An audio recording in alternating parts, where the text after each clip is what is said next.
সন্ত্রাসী ছাত্র সংগঠন ছাত্রলীগের যে অপকর্ম, সেই অপকর্মের বলি হয়েছিলেন আমাদের শহীদ আবরার ফাহাদ। প্রথমেই শ্রদ্ধা ভরে স্মরণ করছি আমাদের শহীদ আবরার ফাহাদ ভাইকে, এবং একই সাথে শ্রদ্ধা ভরে স্মরণ করছি জুলাই বিপ্লবের সকল শহীদদের এবং সুস্থতা কামনা করছি সকল আহতদের।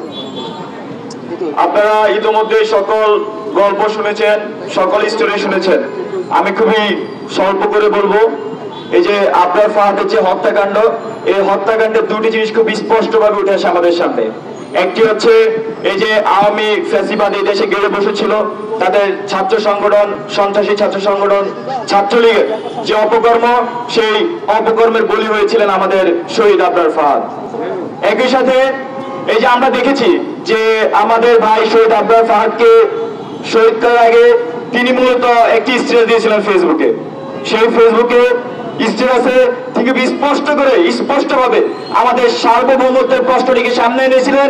তিনি ভারতের যে আগ্রাসন, দিল্লির আগ্রাসনের বিরুদ্ধে প্রতিবাদ জানিয়েছিলেন, পানি বন্টন চুক্তি নিয়ে কথা বলেছিলেন।